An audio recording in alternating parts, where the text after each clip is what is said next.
नमस्कार, स्वागत है आप सभी का आपके अपने YouTube channel unique classes Mitrapura में। अगर हमारे चैनल पर आप नए हो तो पहले चैनल को सब्सक्राइब करें और अगर वीडियो पसंद आए तो उसको लाइक करें और शेयर करें और बने रहे वीडियो के अंत तक। तो आज का जो हमारा पाठ है वो पाठ है जिला प्रशासन और न्याय व्यवस्था। देखिए, जो जिला प्रशासन है उसमें न्याय यानी कि न्याय हर क्षेत्र में अलग अलग तरीके से होता है। जैसे ग्राम लेवल पर छोटी छोटी पंचायतों के द्वारा पंच परमेश्वर के द्वारा न्याय किया जाता है। तो इस प्रकार से एक जिला जो होता है उसमें किस प्रकार से न्याय की व्यवस्था होती है, इस बारे में आज हम इस पाठ में अध्ययन करेंगे। तो देखिए, सबसे पहले हम जानेंगे कि जो वर्तमान में हमारे देश में 28 राज्य और 8 केंद्र शासित प्रदेश हैं, उन शासन को उसमें शासन को सुचारू रूप से चलाने के लिए प्रशासनिक दृष्टि से राज्यों को संभागों में, संभागों को जिलों में, जिलों को खंडों या तहसीलों में और तहसीलों को ग्राम पंचायत स्तर के रूप में बांटा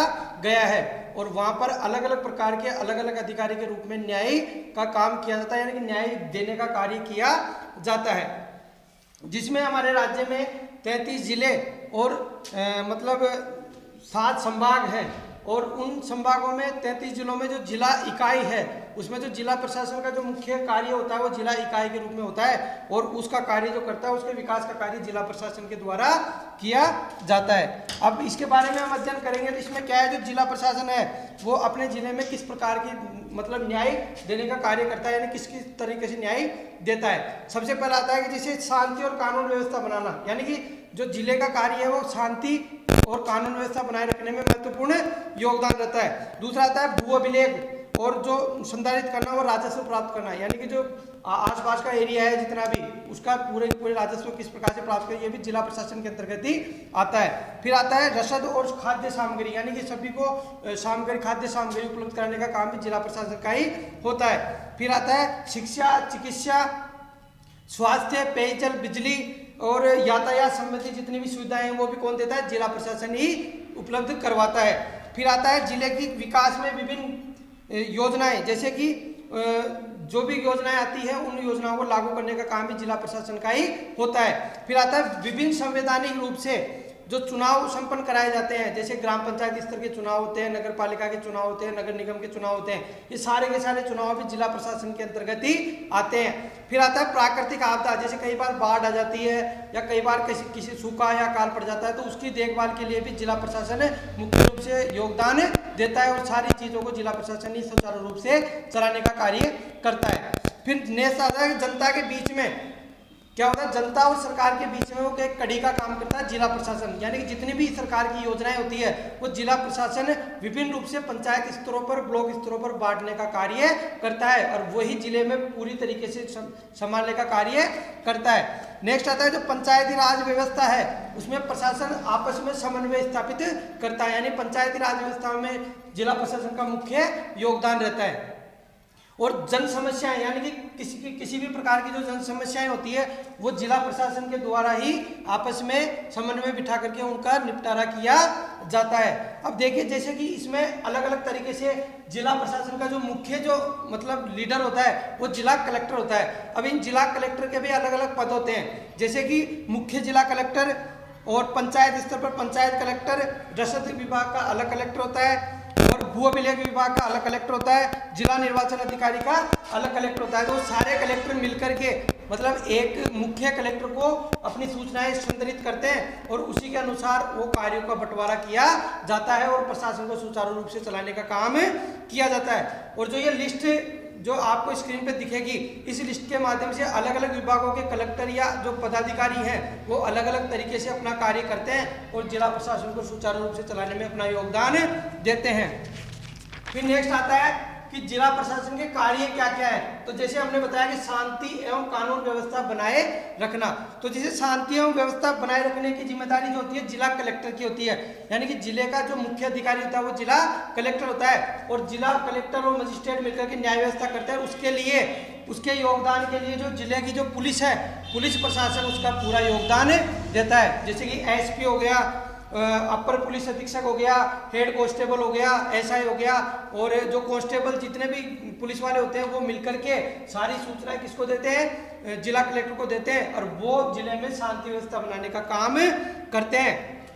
जैसे जिला मजिस्ट्रेट, तहसील स्तर पर एसडीएम और तहसीलदार, और जिला मतलब अलग अलग पद पर, जैसे जिला मजिस्ट्रेट पर कलेक्टर के अधीन जिला मजिस्ट्रेट एडीएम जो उपखंड स्तर पर होता है, और जिला मजिस्ट्रेट एसडीएम होता है वो तहसील स्तर पर होता है। कार्यपालिक जो मजिस्ट्रेट जिसे अपन क्या बोलते हैं तहसीलदार, वो तहसील स्तर पर कार्य करके न्याय की व्यवस्था को सुचारू रूप से चलाने का काम करता है। फिर नेक्स्ट आता है जिले के भू अभिलेख को अद्यतन रखना तथा किसानों से भू राजस्व प्राप्त करना। तो देखिए इसमें जो होता है कि समय समय पर जो जिला प्रशासन का जो एक मुख्य अधीनस्थ तहसीलों के माध्यम से अपने भू अभिलेखों को क्या करता है, सुरक्षित रखता है और समय समय पर लगान वसूलने का काम करता है। और ये कौन करता है, जो गिरदावर होता है वो गिरदावर इसको काम को सुचारू रूप से चलाने का काम करता है। और जो वहाँ का जो पटवारी होता है वो समय समय पर उसके जितने भी किसानों की जो जमीनें होती है उनको देखने का काम करता है, लगान वसूलने का काम करता है। फिर आता है रसद एवं अन्य सामग्री उपलब्ध कराना। जैसे जिला प्रशासन के अंतर्गत लोगों को रसद सामग्री उपलब्ध कराने का काम भी कौन करता है, जिला प्रशासन करता है, जिसमें सभी व्यक्तियों को जैसे मिट्टी का तेल हो गया, खाद्य सामग्री हो गई, जैसे चावल हो गए, कपड़े हो गए, ये सारे की सारी जो सामग्री होती है वो किसके माध्यम से उपलब्ध कराई जाती है, रसद व अन्य सामग्री उपलब्ध कराने का काम भी चिकित्सा विभाग मतलब जिला प्रशासन का ही कार्य होता है। और वो जिला कलेक्टर के माध्यम से ही विभिन्न योजनाओं को उन तक पहुंचाने का काम करती है।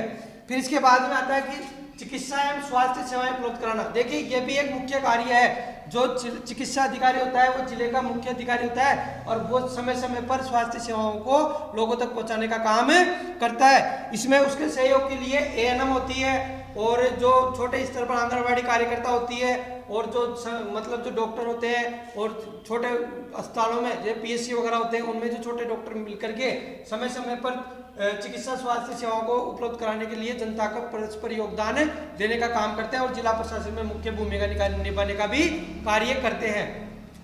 फिर आता है जिला योजनाओं का निर्माण एवं क्रियान्वयन। देखिए जो जिले में जो प्रमुख योजनाएं होती है जैसे मतलब खाद्य बीज उपलब्ध कराना, सिंचाई के लिए लोगों को मतलब पेयजल की व्यवस्था करना, और ये सारी जितनी भी योजनाएं होती है जिला योजनाएं वो उनका निर्माण किया जाता है और उनको क्रियान्वयन के लिए छोटी स्तर तक पहुंचाने का काम भी जिला प्रशासन के द्वारा ही किया जाता है। फिर आता है वनों का विकास एवं पर्यावरण सुधार। देखिए समय समय पर मतलब जिला प्रशासन वनों की देखभाल करने के लिए एक वन अधिकारी नियुक्त करता है और वो अधिकारी वनों के बारे में संरक्षण का कार्य करता है और लोगों को वनों को बचाने या पेड़ पौधे लगाने के लिए ज्यादा से ज्यादा प्रोत्साहन करता है और समय समय पर ऐसी योजनाएं चलाई जाती है जिसके माध्यम से ज्यादा पौधारोपण करने की योजनाएं भी मतलब नीचे स्तर तक जारी किए जाते हैं।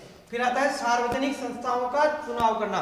जैसे जो सार्वजनिक संस्थाएं होती है जैसे संविधान, लोकसभा, विधानसभा और जो पंचायत राज के जितने भी चुनाव होते हैं वो भी जिला प्रशासन के द्वारा ही संपन्न करवाए जाते हैं। वो जिला प्रशासन ही उन निर्वाचन अधिकारी होता है, वो समय समय पर चुनाव कराने का काम अपने द्वारा ही करता है और इसमें जिला प्रशासन मुख्य रूप से भूमिका। फिर आता है जनता व सरकार के बीच में कड़ी का कार्य। देखिए जनता और सरकार के बीच में कड़ी का कार्य भी जिला प्रशासन के माध्यम से किया जाता है, क्योंकि जो जितनी भी योजनाएं होती हैं वो पहले देश में लागू होती हैं, फिर राज्यों में लागू होती हैं, फिर संभागों में लागू होती हैं, फिर जिलों में लागू होती हैं और जिलों के माध्यम से फिर ब्लॉक में और ब्लॉक के माध्यम से जो पंचायत राज व्यवस्था के माध्यम से जो नीचे स्तर तक की योजनाओं को लाने का कार्य भी जिला प्रशासन का ही होता है। तो कहने का मतलब ये है कि जनता की जितने भी मतलब आवश्यकताएं हैं वो सरकार के द्वारा उपलब्ध कराई गई योजनाओं के माध्यम से उन दोनों के बीच में कड़ी का काम भी जिला प्रशासन का ही मुख्य रूप से होता है। जन समस्याओं व शिकायतों का निवारण। देखिए समय समय पर जन समस्याओं व शिकायतों का निवारण भी किसके द्वारा किया जाता है, जिला प्रशासन के द्वारा ही किया जाता है। मतलब गाँव में अगर कोई विवाद होता है तो उस विवाद को निपटाने का काम भी कौन करती है, मतलब जिला प्रशासन ही करती है। और जो जिले में जितनी प्राकृतिक आपदाएं आ जाए या कोई ऐसा विवाद हो जाए जिसके मतलब दोनों गुट आपस में लड़ रहे हैं उनको समझाने का काम भी जिला प्रशासन का ही आपसी समन्वय के माध्यम से या जनता के माध्यम से उनको निपटारा किया जाता है ताकि जान और मान की हानि कम से कम हो। फिर इसके बाद में आता है जिला स्तरीय शैक्षिक प्रशासन। मतलब जिले का जितना भी जो प्रारंभिक स्तर पर, माध्यमिक स्तर पर जितनी भी योजनाएं या जो उनको प्रशिक्षण दिए जाते हैं, जो अधिकारी होते हैं शिक्षा विभाग के, उनको प्रशिक्षण दिया जाना है, वो भी कौन काम करता है? ये जिला प्रशासन काम करता है। तो इस प्रकार से हम देखते हैं कि जिला प्रशासन का एक मुख्य योगदान होता है और उसी योगदान के अंतर्गत ये कार्य किए जाते हैं। साथ ही जिला प्रशासन क्या करता है, जैसे कि राष्ट्रपति, प्रधानमंत्री और मुख्यमंत्री, इनका दौरा होता है, जिनकी यात्राएं होती है, उन यात्राओं के माध्यम से जो भी उनकी जो मतलब यात्राओं को संपन्न कराने का काम भी कौन करता है? जिला प्रशासन में कलेक्टर का कार्य होता है। वो कलेक्टर ही उन योजनाओं की मतलब उनकी यात्राओं को संपन्न कराना और उनकी सुरक्षा की व्यवस्था करने का काम भी जिला प्रशासन का ही होता है।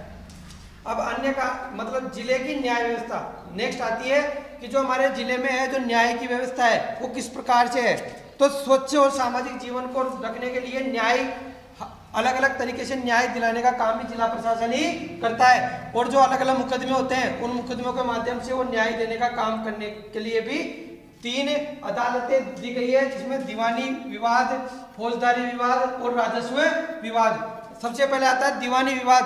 दीवानी विवाद होता है जैसे कि जमीन जायदाद का कोई मुकदमा हो या चीजों को खरीदारी का कोई मुकदमा हो या किराया या विवाह संबंधी कोई भी विवाद होता है, वो कौन सी अदालत द्वारा निपटाया जाता है? दीवानी विवाद के अंतर्गत आता है और इसको दीवानी न्यायालय के द्वारा ही संपन्न या उनको निस्तारण किया जाता है। फिर आता है फौजदारी विवाद। देखिए फौजदारी विवाद के अंतर्गत आता है हत्या, मारपीट, शांति भंग या कोई भी अवैध रूप से हथियार रखता है और इसकी मारपीट के लिए भी एक फौजदारी विवाद के रूप के अंतर्गत ही आते हैं और इसके निपटारे के लिए भी फौजदारी न्यायालय होता है, वो इन सभी विवादों का निपटारा करता है। फिर आता है राजस्व विवाद।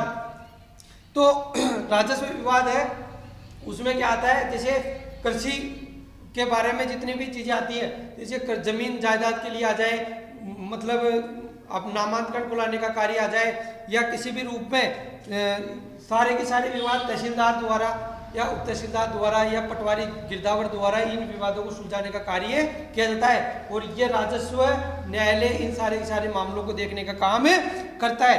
अब आता है फौजदारी जो न्यायालय होते हैं, उसमें क्या होता है कि जैसे किसी भी प्रकार का कोई विवाद हो गया, हत्या का हो गया, मारपीट का हो गया, तो सबसे पहले वो पुलिस विभाग में जाकर के प्रथम सूचना प्रतिवेदन, जिसे अपन कहते हैं FIR लॉन्च करवाता है, यानी कि दर्ज करवाता है और फिर उस FIR के माध्यम से जो पुलिस के जो अधिकारी होते हैं वो उसकी जांच करते हैं। जांच पड़ताल करने के बाद में सबूत इकट्ठा करके और फिर फौजदारी न्यायालय में पेश किया जाता है और उसके माध्यम से ही उसे सजा का प्रावधान किया जाता है। और फिर इसके बाद में आती है लोक अदालतें। देखिए हमारे राजस्थान में लोक जो अदालतें हैं वो एक मुख्य मतलब अपना जो कार्य है मुख्य रूप से अदा करती हैं, यानी कि जितने भी छोटे मोटे जो मुकदमे होते हैं या जो लड़ाई झगड़े के जितने भी मुकदमे होते हैं, उसके लोक अदालत के माध्यम से समय समय पर वहां पर राजीनामे के माध्यम से ज़्यादा और सस्ता जो न्याय है वो इसी अदालतों के माध्यम से दिया जाता है। इसमें क्या कहता है कि जैसे 2 पक्षों में विवाद होता है, उन दोनों पक्षों को बराबर बिठाया जाता है और उन दोनों पक्षों के बीच में सुलह का कार्य करने का काम ये लोक अदालतें करती हैं और ये राजस्थान में सबसे ज्यादा लोकप्रिय अदालतें मानी जाती हैं और इसमें बिना किसी लागत के यानी कि ज्यादा पैसा खर्च करने की भी जरूरत नहीं होती और सबसे सस्ती और कम समय में लोगों को न्याय दिलाने का काम लोक अदालत करती है। तो कहने का मतलब यह है कि सबसे मुख्य कार्य जो होता है वो जिला प्रशासन का लोगों के बीच में न्याय दिलाने का मुख्य कार्य होता है और समय समय पर सारी योजनाओं को उपलब्ध कराने का काम भी जिला प्रशासन करता है। तो जिला प्रशासन सुचारू रूप से रहेगा और जिला प्रशासन अगर छोटी से छोटी योजनाओं को लोगों तक पहुंचाने का काम करेगा तभी जाकर के यहाँ पर न्याय मिलने का कार्य हो सकता है या संपन्न हो सकता है। तो ये जो पूरा पार्ट था वो सुचारू रूप से हमने पूरी तरीके से समझाने की कोशिश करी है। अगर आपको वीडियो पसंद आए तो कृपया चैनल को सब्सक्राइब करें और लाइक करें और अगर पसंद आए तो इसको शेयर करें। मिलते हैं नेक्स्ट वीडियो में, तब तक के लिए धन्यवाद।